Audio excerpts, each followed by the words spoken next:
Because I can't just send an email or a Slack message. This brings us to part 4, the language of the psyche. Right. The psyche doesn't speak English or French or Python. It speaks in associations and images. Today, we're going to pivot. We're going off-road. We're going inward. We're going to look at a really radical rethinking of who we are. And maybe more importantly, how we get things done. Yes, that's a huge part of it. It is a pivot, I'll grant you that.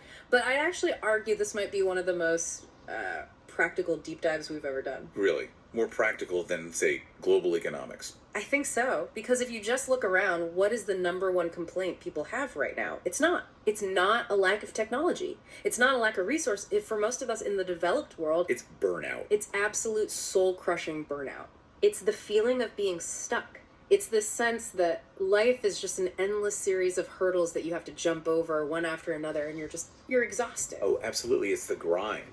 It's that feeling that if I'm not pushing, if I'm not forcing that rock up the hill every single day, it's going to roll back down and crush me. Yes. It feels like everything requires maximum effort all the time. Precisely.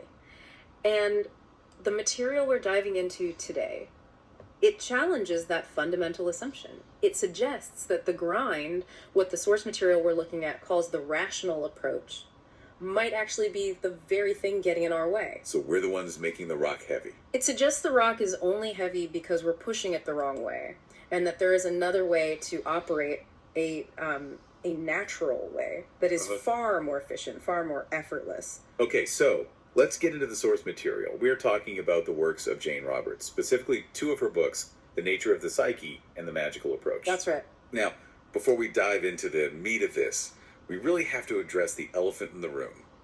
Or maybe the ghost in the room. The source of the material, yeah, we can't ignore it. Right. Jane Roberts was a writer, a poet, writing in the 60s and 70s. But she claimed, and the books state this very clearly, that she wasn't writing these books alone. She was speaking for an energy personality essence known as Seth. Which, let's be honest, for a lot of our listeners who might be, engineers or data scientists, that raises a massive red flag immediately. Oh, yeah. It sounds like a parlor trick. It sounds like, woo! It sounds like we're about to talk about crystal healing or something. And I'll be totally honest, when I first saw this stack of research, I was skeptical. I thought, are we really going there? And that skepticism is healthy.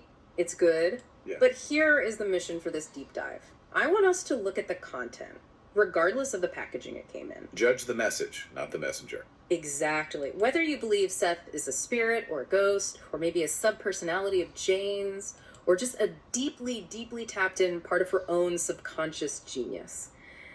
The insights in these books are staggering. They're not just vague. Not at all. They aren't just philosophical musings. As we went through the stack, what really struck me is that these act almost like manuals. Manuals for what? Manuals for creative living. Manuals for the human operating system.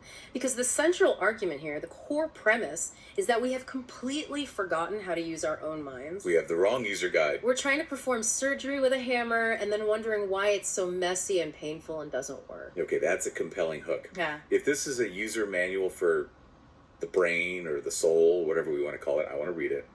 But you mentioned the magical approach. That word, magic.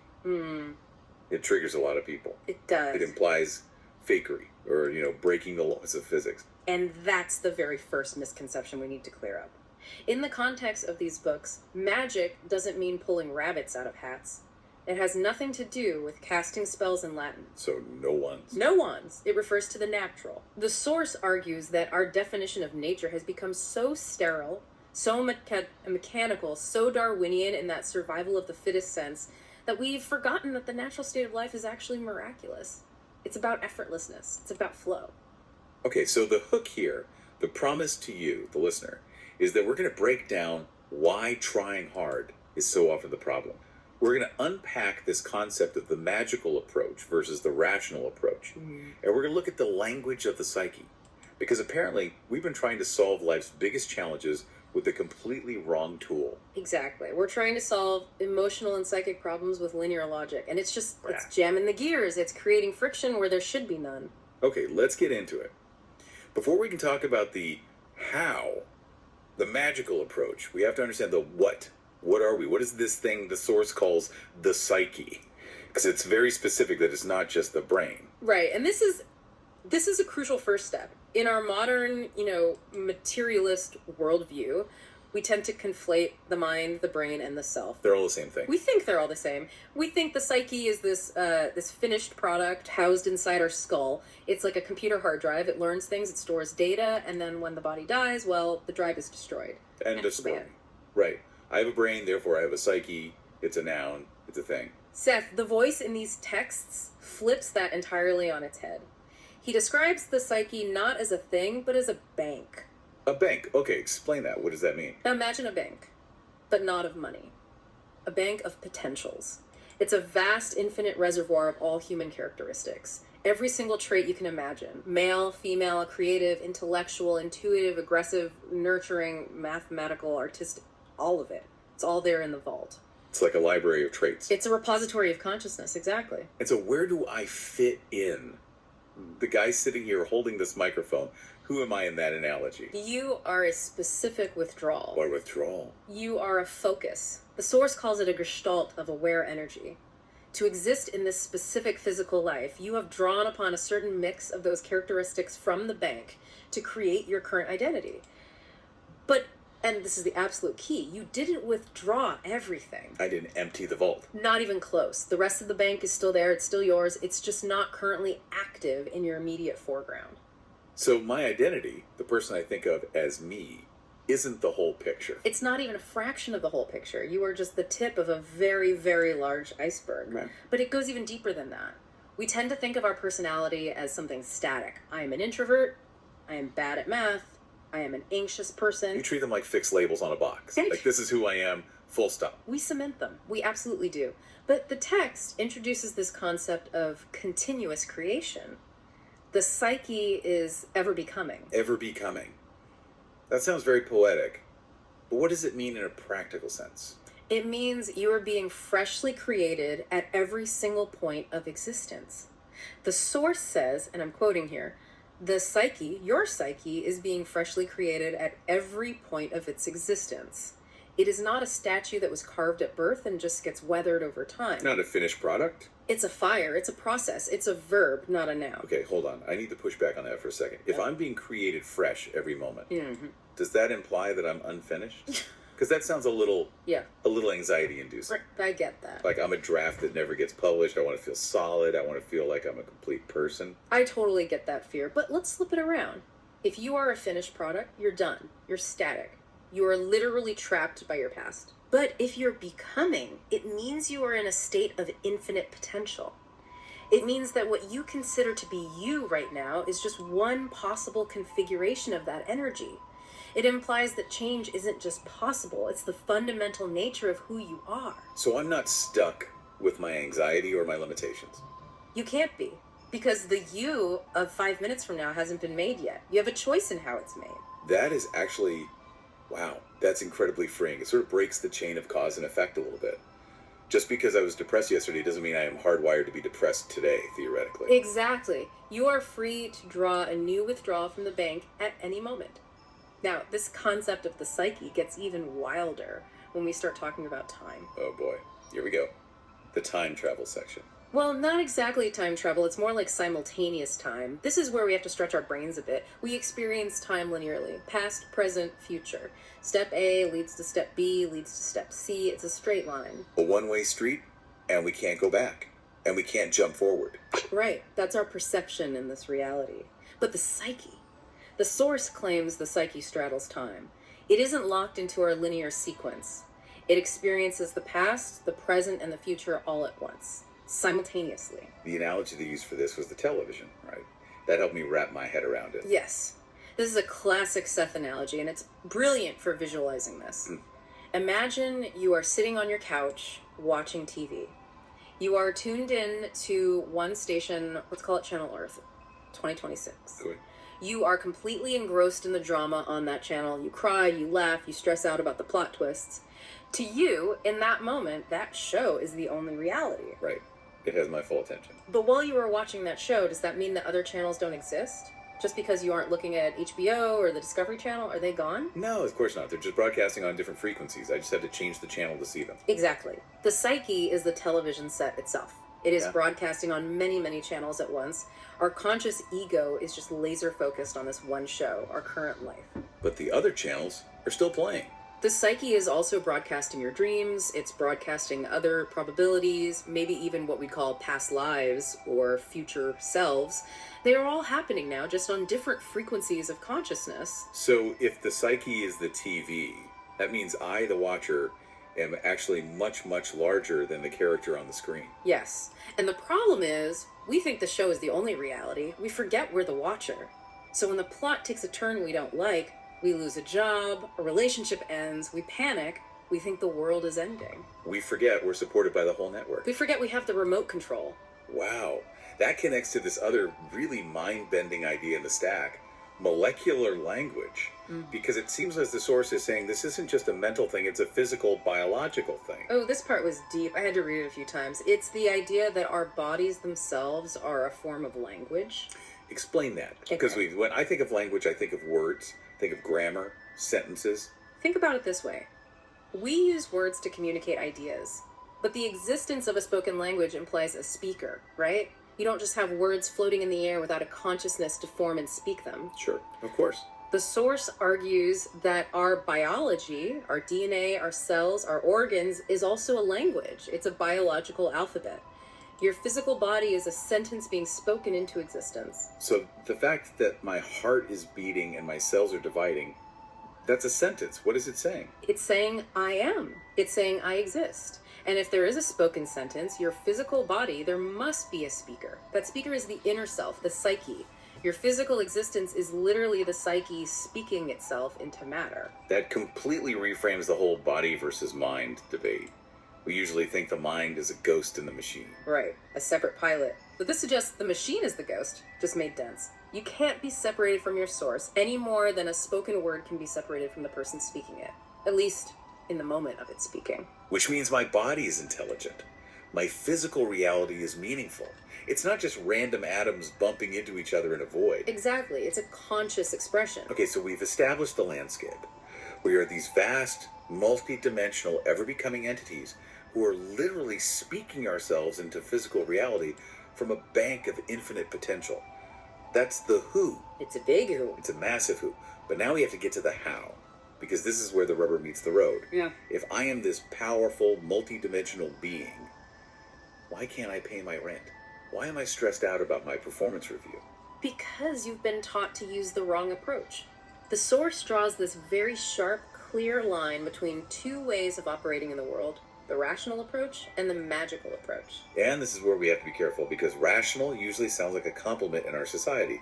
We prize rationality. We say, be rational, Bob. Let's look at the facts. And to be crystal clear, the source isn't saying logic is bad. It isn't saying throw away your brain. Not at all. But it defines the rational approach very specifically as a trap when it's used as the only method for living. They call it assembly line time. I love that phrase. It feels so industrial, so gray. It fits perfectly. The rational approach views life as an assembly line. Step 1 must lead to step 2. Cause leads to effect.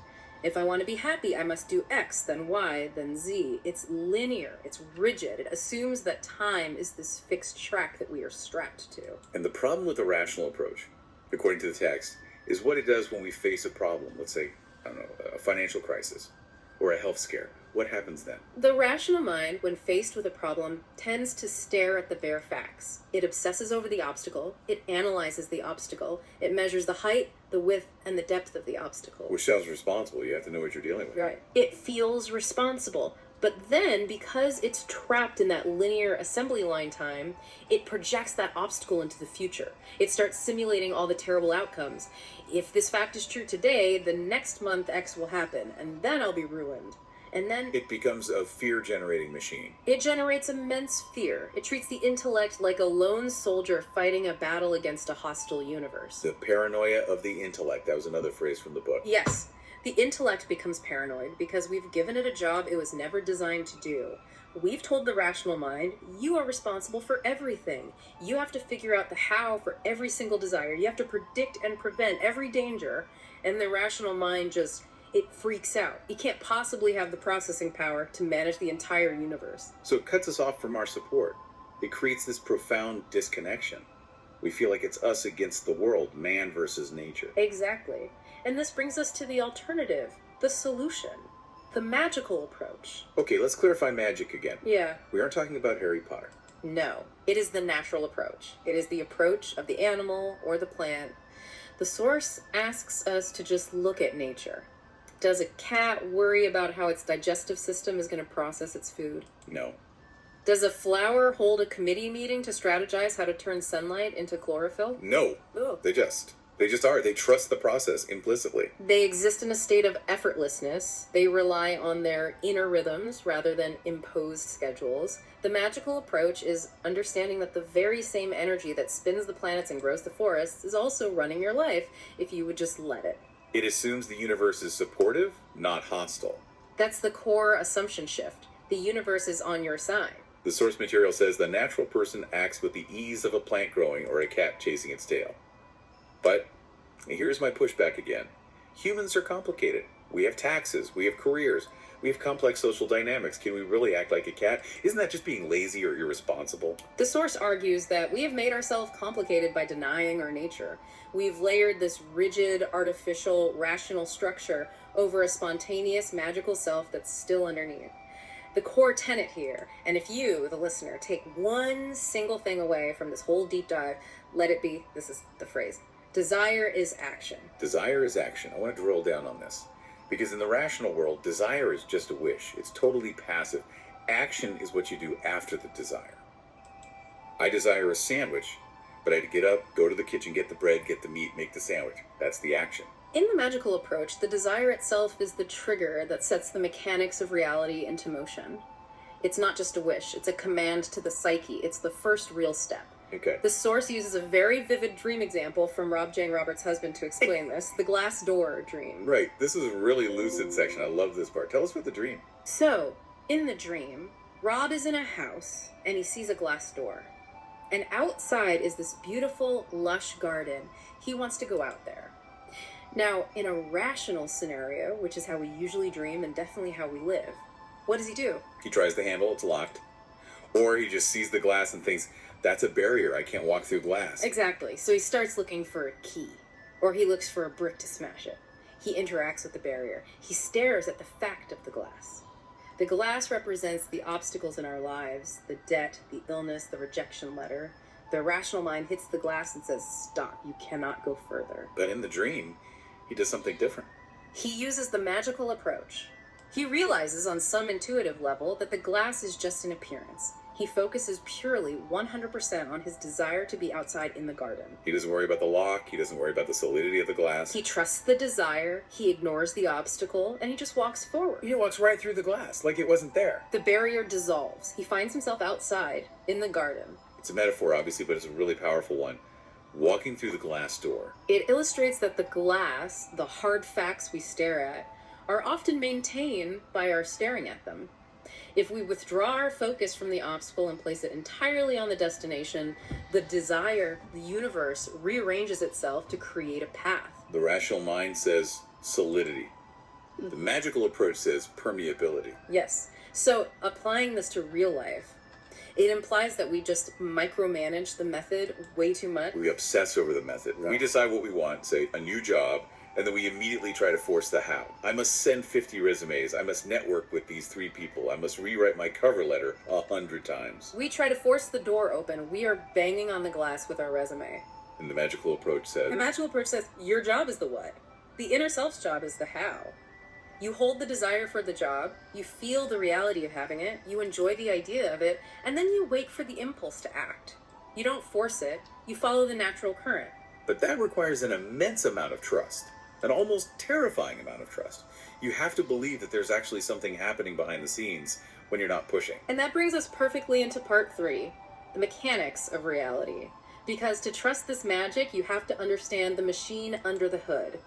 The source breaks reality into 2 distinct frameworks. Framework 1 and Framework 2.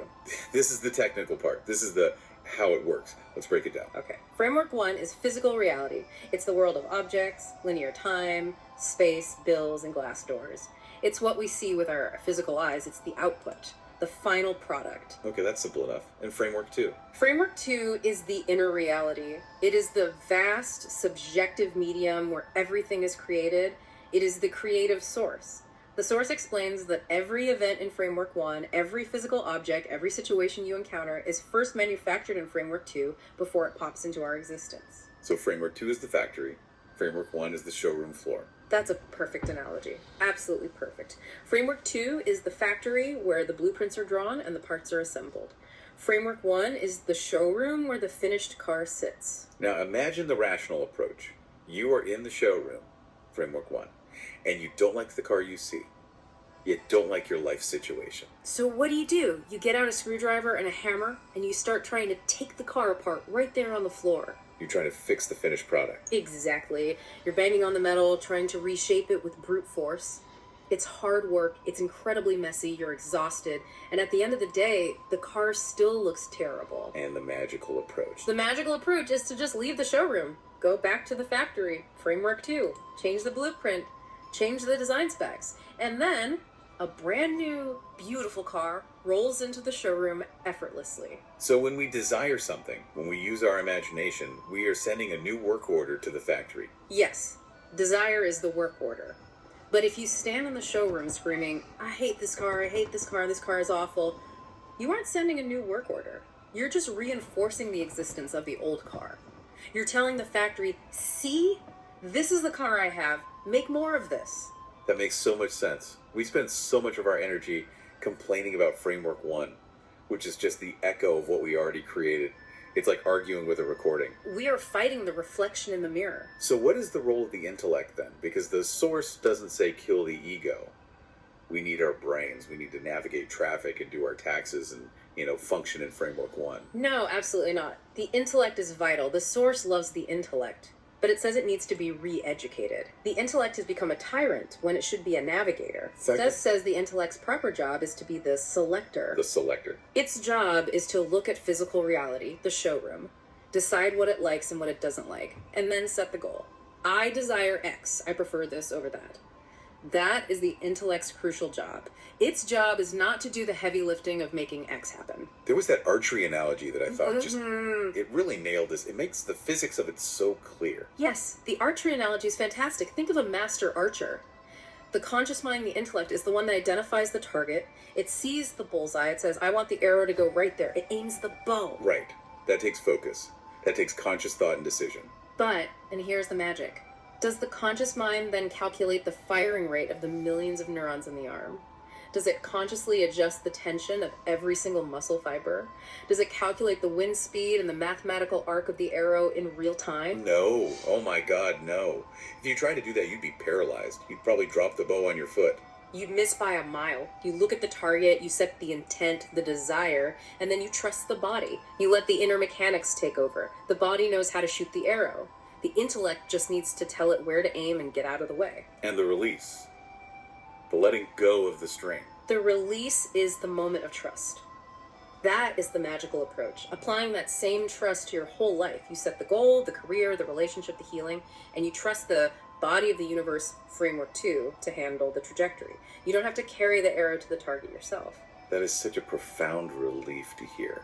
Because I think so many of us walk around trying to manually contract every muscle fiber of our lives. Yeah. No wonder we are so tired. We are micromanaging the universe. We are hypertensing. We are trying to be the CEO and the factory worker and the delivery truck driver and the marketing department of our own lives. The source is saying, be the CEO, set the vision, let the company, your psyche, execute it. But how do we communicate with this company? How do we send the memo to Framework 2? Because I can't just send an email or a Slack message. This brings us to part 4, the language of the psyche. Right, the psyche doesn't speak English or French or Python. It speaks in associations and images. The source contrasts association with logic. Logic is linear. A leads to B leads to C. Association is emotional and intuitive. It connects things based on feeling and meaning, not time. The example given in the text is getting a letter from an aunt. Let's say your Aunt Bessie. Okay, so I go to the mailbox, I get a letter from Aunt Bessie. The rational mind, using logic, says, a letter. It's paper. It has ink. It is from Bessie. She lives in Ohio. It was mailed 3 days ago. Just the facts. Dry. Boring. Totally sterile. But the psyche explodes with associations. The letter triggers a memory of childhood, which triggers a smell of baking cookies, which triggers a feeling of safety, which might trigger a hope for your own future family, which might then trigger a fear of aging. All of that happens in a split second. It's like a spider web lighting up all at once. Exactly. That web of association is how the psyche organizes reality. It groups things by emotional tone, not by chronological order. So if you are feeling lack, you are lighting up every memory and association of lack you've ever had. And you are signaling framework 2 to produce more experiences of lack.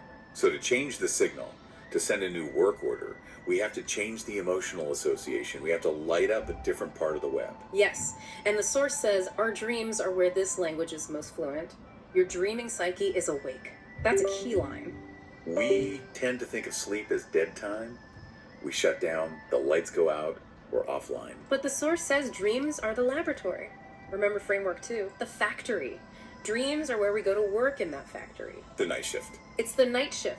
When we sleep, we're not offline.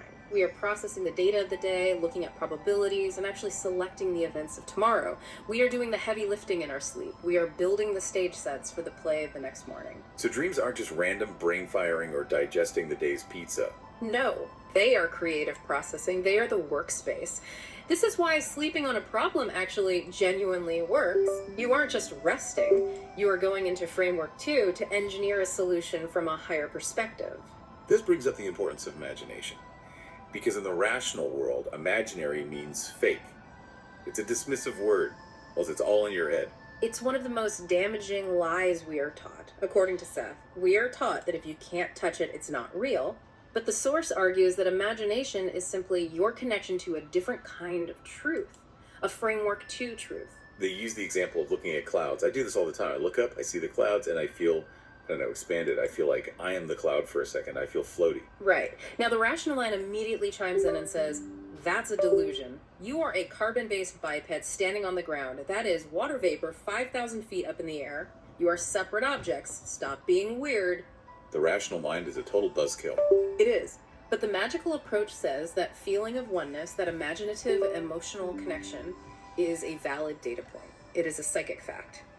In framework 2, you are connected to the cloud. You are part of the same seamless energy system. So the imagination isn't making things up. It's perceiving a deeper layer of reality that logic can't see. So when I visualize a better future, or I imagine myself succeeding, you aren't just daydreaming. You are using the language of the psyche to build the blueprint in framework 2. You are doing the real engineering work. That validates so much of the creative process. It's not just pretending.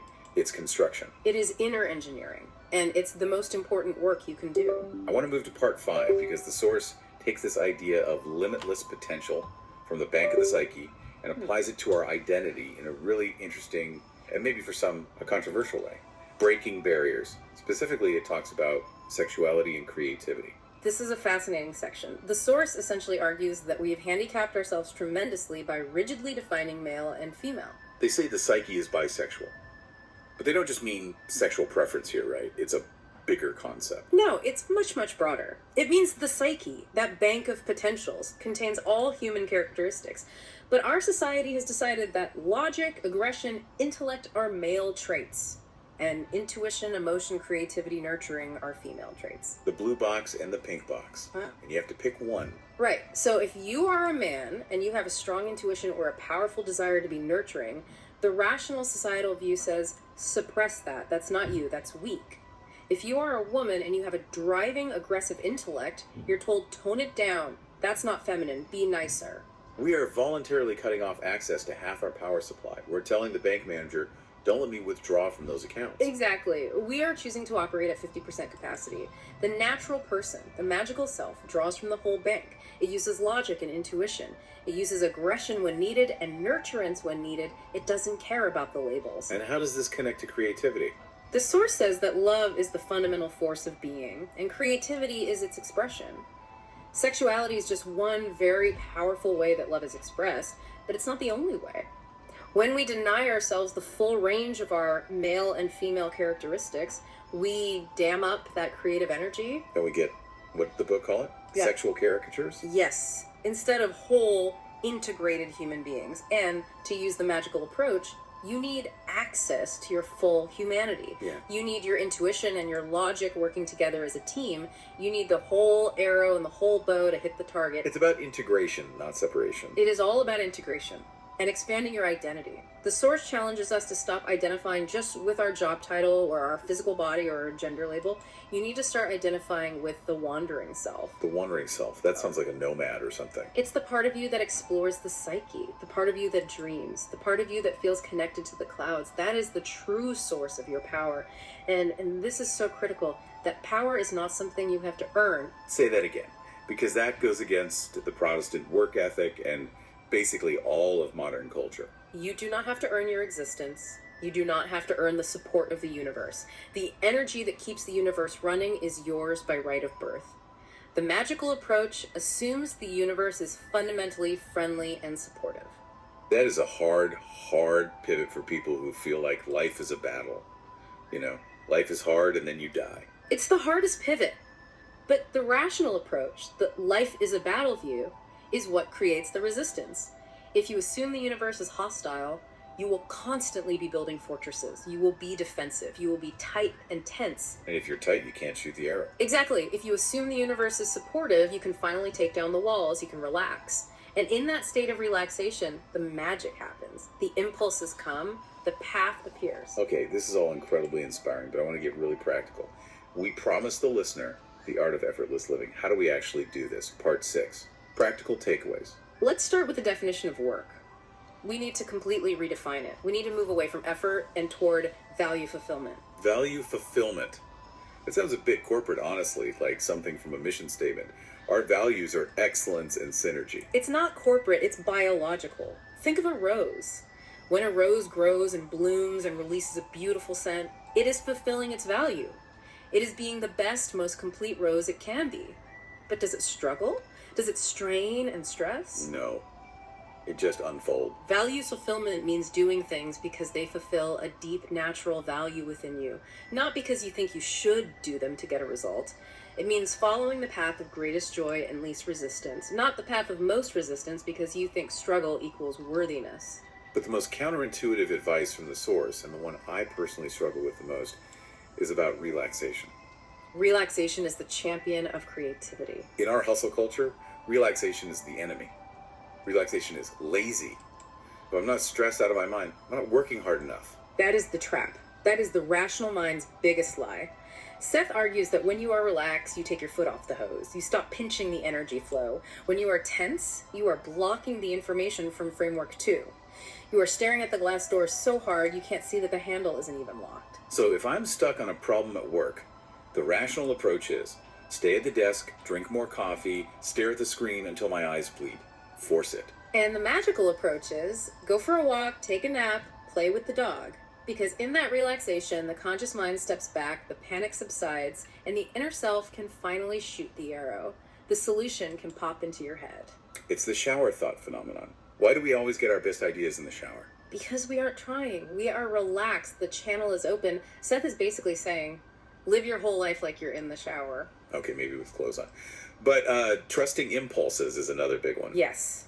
The natural person trusts their impulses. Now, we're taught that impulses are dangerous. If I followed my impulses, I'd just eat cake and slap people. Right, the civilizing of the human animal. We have this deep-seated belief that we are these savage beasts that need to be caged by logic and society. But the source says that's a distorted view caused by years of repression. Natural impulses are directive. They are the GPS of the psyche. An impulse to call a friend you haven't spoken to in years. An impulse to turn down a certain street. An impulse to pick up a specific book in a store. These are not random. These are nudges from the inner self guiding you toward your value fulfillment.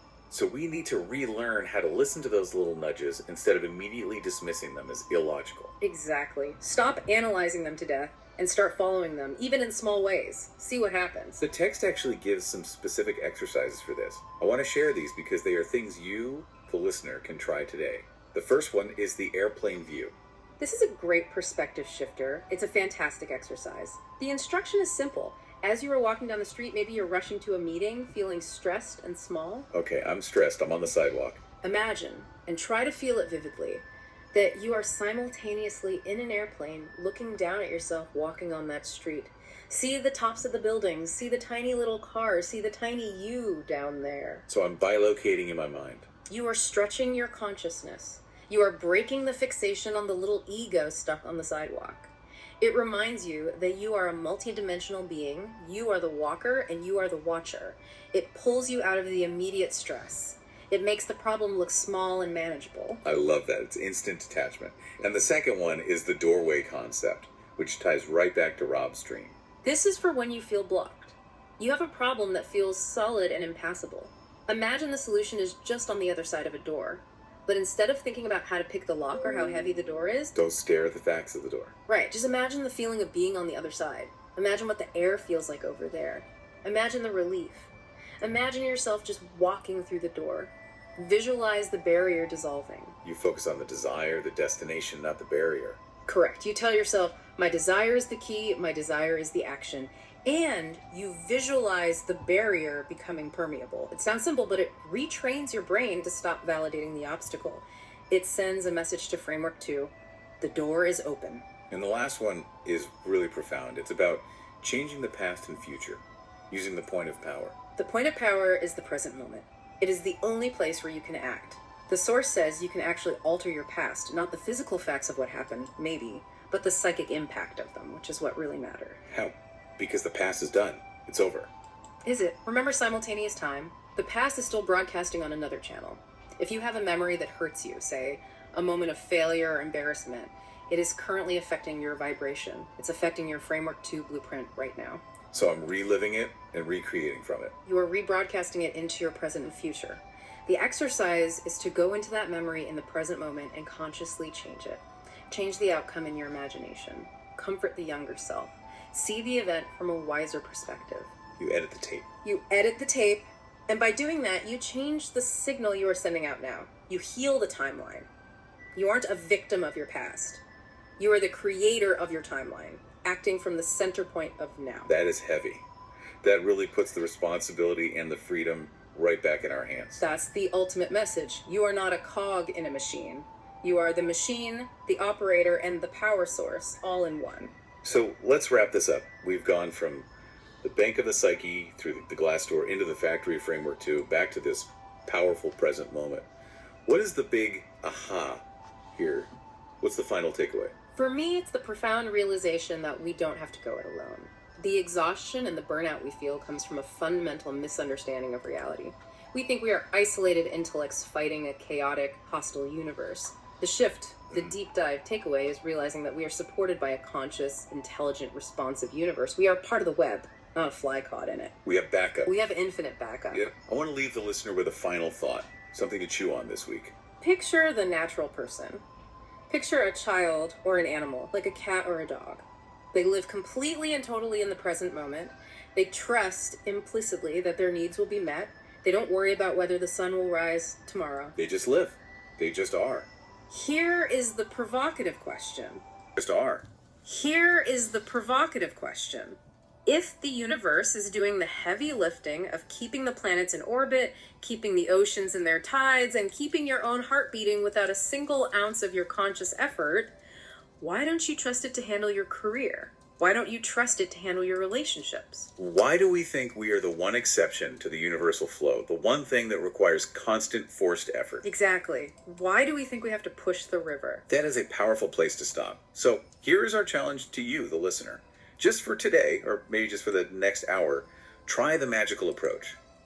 Stop staring at the glass door of your problems. Focus on where you want to go. Let your desire be the action, and just see what happens. You might just walk right through. Thanks for listening to The Deep Dive.